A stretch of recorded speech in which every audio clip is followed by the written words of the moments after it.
Assalamu alaikum students. Today we will discuss year number 10, simple harmonic motion and waves, topic ripple tank. First of all, write question. What is a ripple tank? Explain its construction. Explain reflection, refraction and diffraction of waves with reference to ripple tank experiment.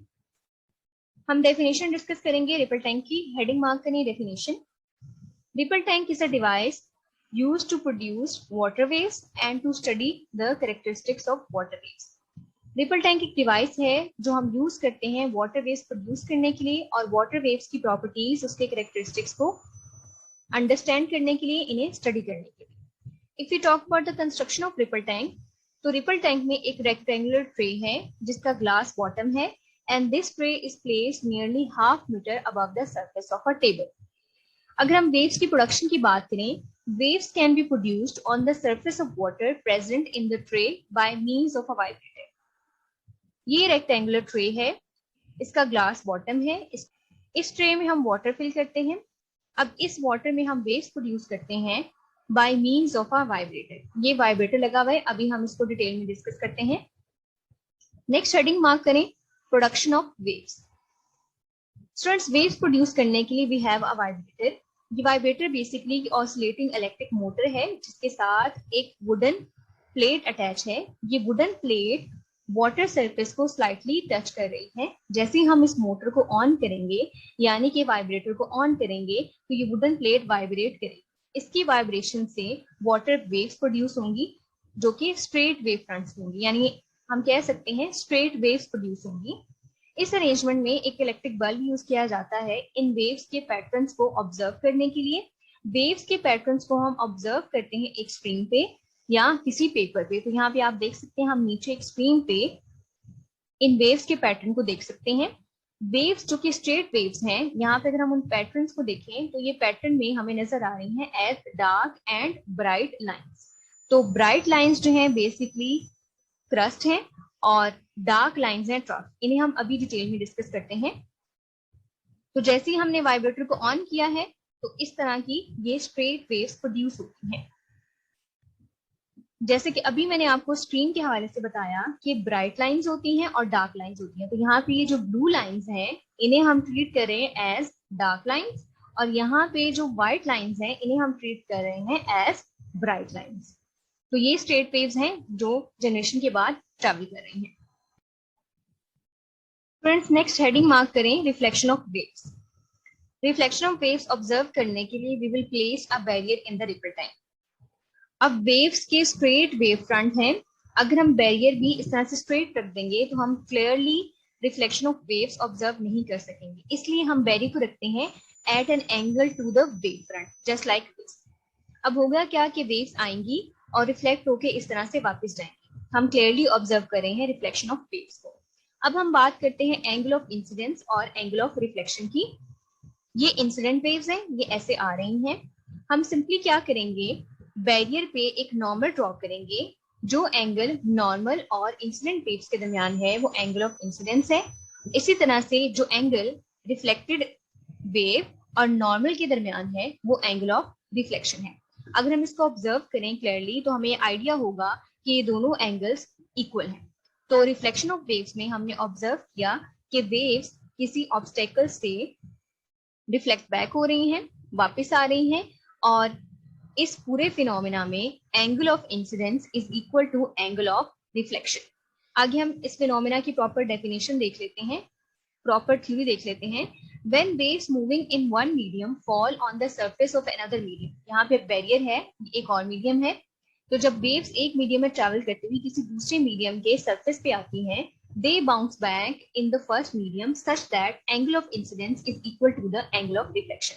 तो ये पहले medium में reflect back होती हैं इस तरह से कि angle of incidence is equal to angle of reflection. तो यहाँ पे आप क्लियरली देख सकते हैं, ये हमने बैरियर रखा है एक एंगल पे टू द वेव फ्रंट्स और वेव्स इस तरह से आ रही हैं और रिफ्लेक्ट हो रही हैं वापस अपने मीडियम में.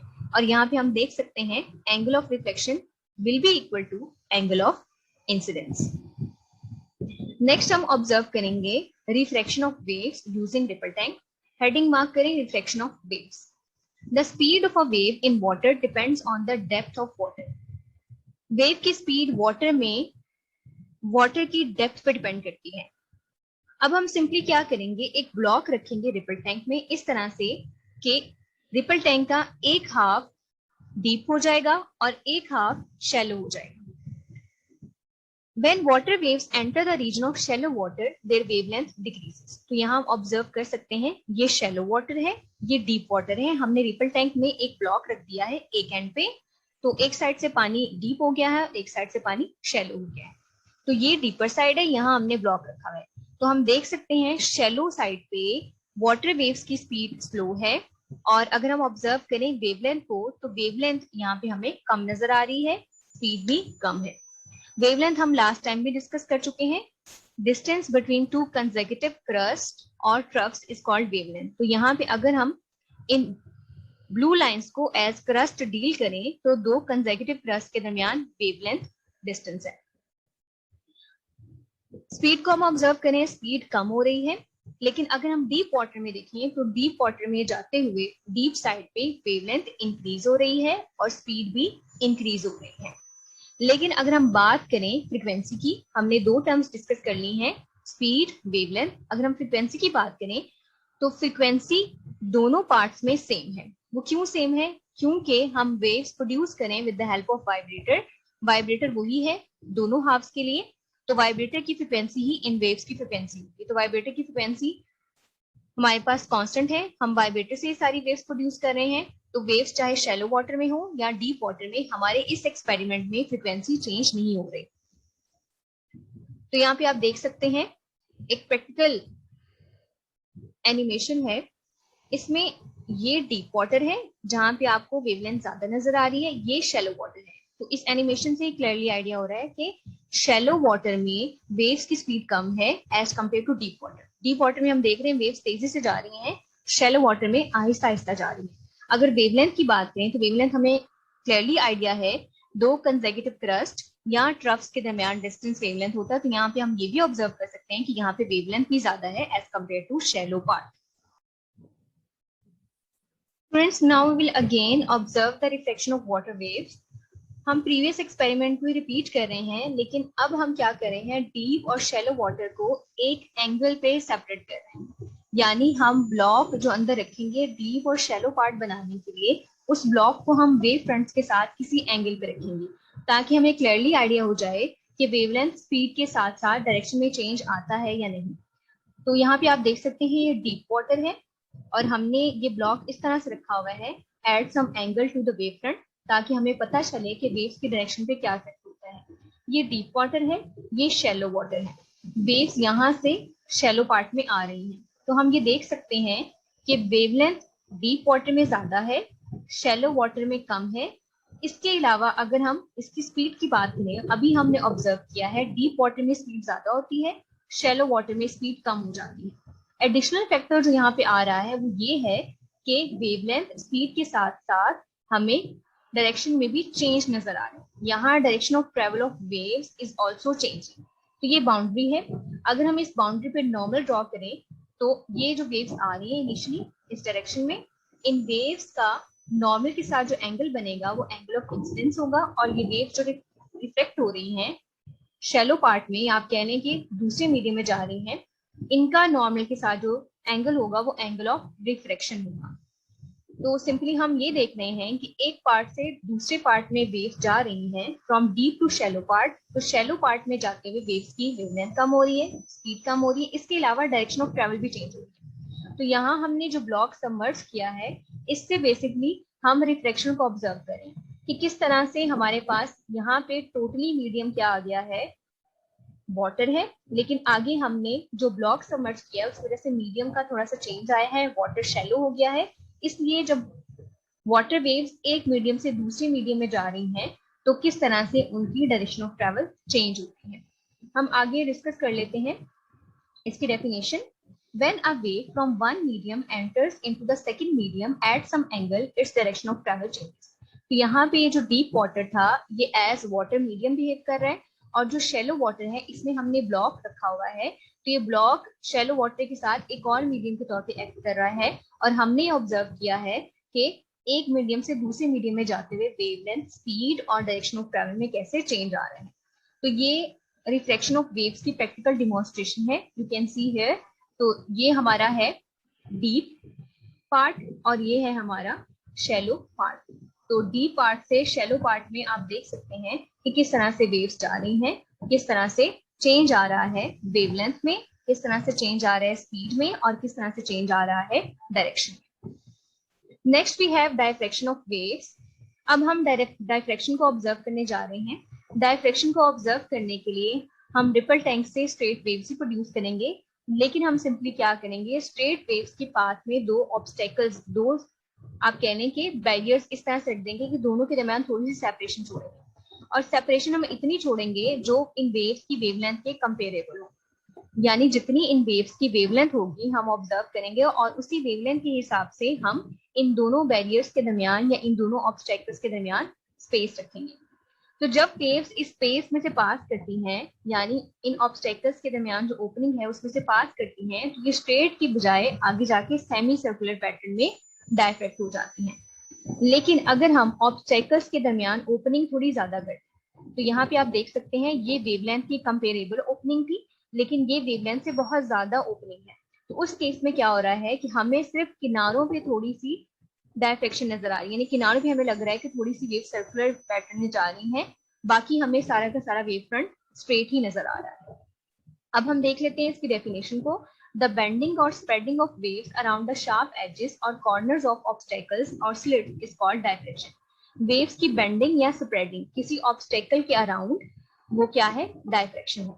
तो हमने देखा कि जब हमने स्लिट्स को, यहाँ आप कह लें कि ऑब्स्टेकल्स को सेपरेट किया है एक डिस्टेंस से जो कि कंपेरेबल है वेवलेंथ के, तो हमें सेमी सर्कुलर वेव फ्रंट्स नजर आए हैं। लेकिन जैसे ही हमने इनके दरमियान सेपरेशन को वेवलेंथ से ज्यादा बढ़ाया है, तो हमें सिर्फ सर्कुलर पैटर्न कॉर्नर्स पे नजर आ रहा है, बाकी वेव फ्रंट्स हमें स्ट्रेट ही नजर आ रहे हैं।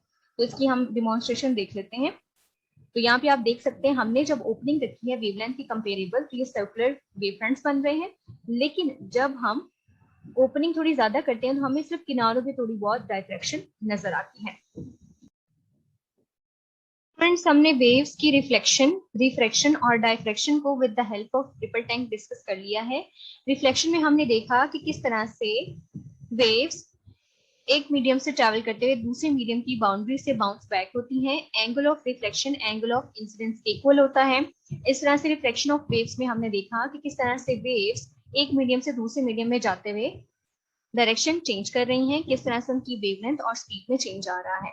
डायफ्रैक्शन ऑफ वेव्स में हमने देखा कि किस तरह से वेव्स किसी ऑब्स्टेकल के अराउंड स्प्रेड हो रही हैं, कैसे बेंड हो रही हैं। Next we have example 10.3। 10.3 example में हम एक स्टूडेंट को ऑब्जर्व कर रहे हैं। A student performs an experiment with waves in water. The student measures the wavelength of a wave to be 10 centimeter. Wavelength आ गई है lambda 10 centimeter. By using a stopwatch and observing the oscillations of a floating ball, the student measures the frequency of 2 hertz. ये frequency आ गई है, student ने frequency measure कर ली है. If the student starts a wave in one part of the tank of water, how long will it take the wave to reach the opposite side of tank 2 meter away? अगर student wave को एक and से start कर रहा है और ripple tank की total जो लेंथ है वो 2 मीटर है, तो कितना टाइम लगेगा वेव को एक एंड से दूसरे एंड तक आने में। तो हमें वेवलेंथ फ्रीक्वेंसी गिवन है, हमें डिस्टेंस गिवन है। हम सिंपली क्या करेंगे, v is equal to f lambda से v की वैल्यू फाइंड करेंगे, क्योंकि वेवलेंथ और फ्रीक्वेंसी दोनों है। फिर स्पीड की इस वैल्यू को हम स्पीड के फॉर्मूला में पुट करेंगे जो कि है डिस्टेंस ओवर टाइम, और यहाँ से हम टाइम की वैल्यू कैलकुलेट करेंगे। तो फर्स्ट ऑफ ऑल हम कैलकुलेट करते हैं v from f and lambda, तो ये आया है 0.2 मीटर्स पर सेकेंड। हम इस वैल्यू को पुट कर देंगे स्पीड के फॉर्मूला में, that is distance over time. इसको रीअरेंज करेंगे, टाइम आएगा डिस्टेंस डिवाइडेड बाय स्पीड। तो डिवाइड किया हमारे पास टाइम आया है 10 सेकंड्स का, यानी कि वेव को एक एंड से दूसरे एंड तक जाने में 10 सेकंड्स का टाइम लगेगा। Friends, next we have quick quiz. What do the dark and bright fringes on the screen of ripple tank represent? हमने सिंपली ये बताना है कि रिपल टैंक की स्क्रीन पे डार्क और ब्राइट लाइंस किसे रिप्रेजेंट करती हैं। So answer is Dark and bright fringes on the screen represent troughs and crust respectively. Dark fringes यानी कि dark lines troughs को represent करती हैं और bright fringes या bright lines crust को represent करती हैं. Next we have activity 10.18. 10.18 में ये डायग्राम गिवन है. इस डायग्राम में हम देख रहे हैं कि वेव्स रिफ्लेक्ट हो रही हैं. वेव्स एक मीडियम से आ रही हैं और यहाँ से हमें नजर आ रहा है कि इनकी डायरेक्शन ऑफ ट्रैवल चेंज हो रही है, ये रिफ्लेक्ट हो रही है. ये शैलो साइड है और ये डीपर साइड है.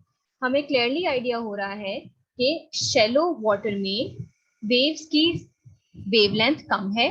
अगर हम बात करें डीप वाटर की तो डीप वाटर में वेव्स की वेवलेंथ ज्यादा नजर आ रही है. तो हमने इस डायग्राम के लिहाज से ऑब्जर्व करके आंसर्स करने हैं इन क्वेश्चंस के. What happens to the direction of wave when water waves pass from deep to shallow part of the water? तो यहाँ हम ऑब्जर्व कर रहे हैं कि रिफ्लेक्शन हो रही है, डीप पार्ट से शैलो पार्ट में वेव्स आ रही हैं. अब हम देख रहे हैं डायरेक्शन को कि डायरेक्शन में क्या चेंज आ रहा है. तो हमें क्लियरली पता चल रहा है कि डीप पार्ट से शैलो पार्ट में आते हुए डायरेक्शन चेंज हो रही है. अगर डायरेक्शन चेंज ना होती तो ये वेव्स ऐसे सीधे आती. While traveling from shallow water to deep water, the direction of travel changes. Next we have, are the magnitude of angle of incidence and angle of reflection equal? Angle of incidence और angle of reflection का पूछा गया है कि equal हैं या नहीं है. तो अगर हम इस बाउंड्री पे नॉर्मल ड्रॉ करें तो बाउंड्री पे नॉर्मल ड्रॉ करके हम एंगल्स को मेजर करेंगे और angle of reflection angle of incidence के इक्वल नहीं आता. ऐसा रिफ्लेक्शन में होता है कि angle of reflection angle of incidence के इक्वल आता है. रिफ्रैक्शन के केस में ऐसा नहीं होता. So angle of reflection is not equal to angle of incidence. Last one we have which will be greater. दोनों में से कौन सा एंगल ग्रेटर है? Angle of reflection is less then angle of incidence. तो डायग्राम से हमें clearly पता चल रहा है कि एंगल ऑफ रिफ्लेक्शन लेस है एंगल ऑफ इंसिडेंस से. That's it from today students. Hope so आपको आज का टॉपिक रिपल टाइम अच्छे से समझ आया होगा. इसके अलावा आपने इस एक्टिविटी के आंसर्स मार्क कर लेने हैं. कोई क्विज का आंसर मार्क करना है, टॉपिक को अच्छे से प्रिपेयर करना है. Good luck. अल्लाह हाफिज.